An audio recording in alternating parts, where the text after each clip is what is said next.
guys, well, you're probably ready to see something new, and so was I. So I picked up something while I was, well, Herman and I were working at Austin this weekend as volunteers, and I was talking to a fella up at a auction a few weeks back, and he said he had a few old Briggs and Strattons and he wouldn't mind parting with a couple of them. Well, I saw him there on the Sunday, and I'll show you what he brought me. So, oh, I got this crappy cold too, which is just kind of kicking my ass, and I'm feeling really run down. My throat's sore. Well, you know how it is to get a cold. So there it is.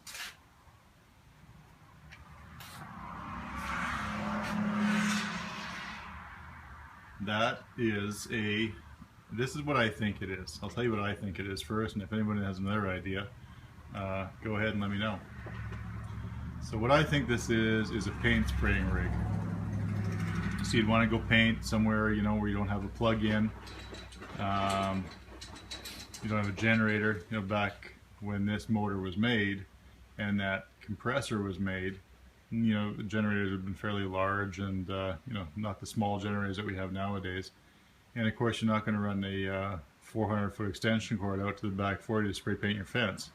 So I think it was a paint spraying rig, and this is a Webster Speedy pump air compressor.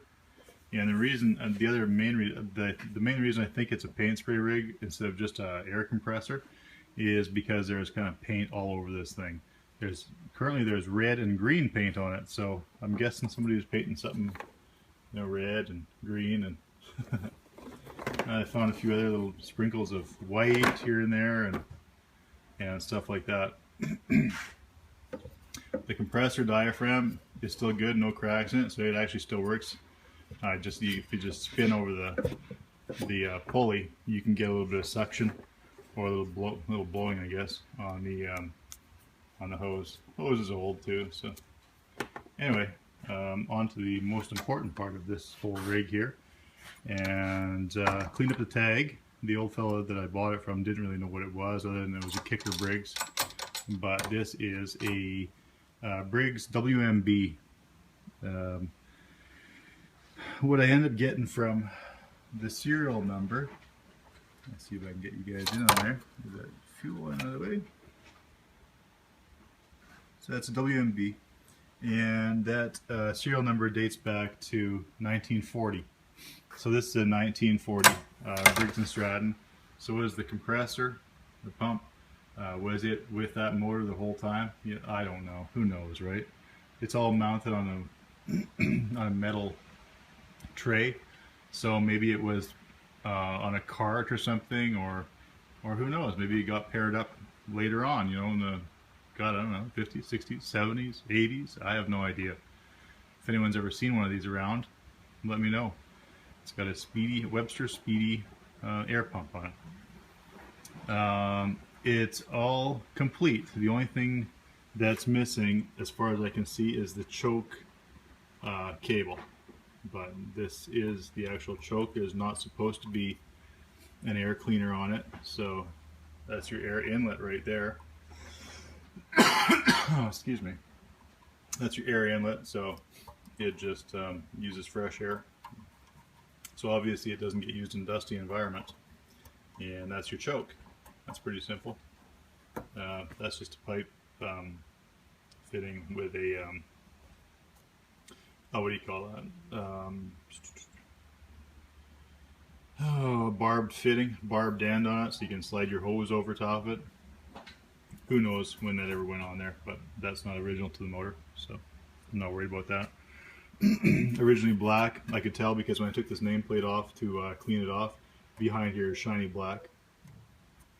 I don't recognize this bar here. I'm not sure why that's on there. If anyone knows why that's on there, I've looked at other WMBs and I haven't seen that bar on there. Maybe somebody knows something about that. What else? What else can I tell you about it? Not much, I guess. The old guy already had this thing running, so it actually does run really well. Here, let's give it a shot. Let you hear it.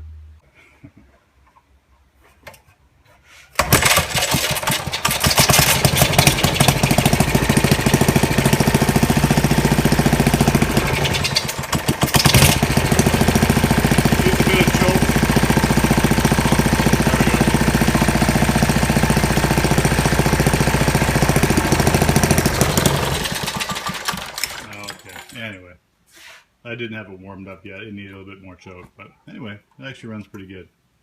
I had it running for 1 hour one day, the other day when I brought it back on Sunday. So that's your governor adjustment. This back here is your idle speed adjustment. That's your needle valve, you know, rich, lean. And other than that, I mean, that's about it. It's a pretty simple machine. So what I'm going to do with this, I'm going to restore it, kind of like I do with this Briggs 5S, which runs great. And this other Maytag, which is just frustrating the hell out of me. I belted it up to this, the little Briggs the other day, and I can get it to pop, pop, pop, pop, pop, but as soon as I kick the belt off, it just doesn't want to keep going under its own steam. So, I don't know what I'm going to do. Well, I know what I'm going to try to do. I'm going to take that F-style carburetor off, and I'm going to make an adapter plate, and I'm going to put that little carburetor on and test it out. All I can think of that's left here is that I can't get the fuel adjusted properly. I've moved that timing all over the freaking place on that thing, and I can't get anywhere.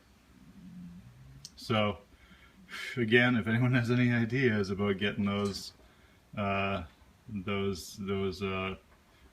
Maytags going, it's going to be about 1918, somewhere in there, 1916, somewhere in that range. It seems to be hard to date them down. But if anyone's got some more information on getting that thing running properly, I could sure use it. It's frustrating the hell out of me. So anyway, I thought I'd give you a little peek at this Briggs WMB. I know they're kind of a dime a dozen. There's lots of them around. Well, not really a dime a dozen. No, you don't see a lot of them, but apparently they are very, very common. If you ever need parts from them, it's easy enough to get. So with that, I am going to go and do something about this sore throat of mine, and rest, I think, for the rest of the evening.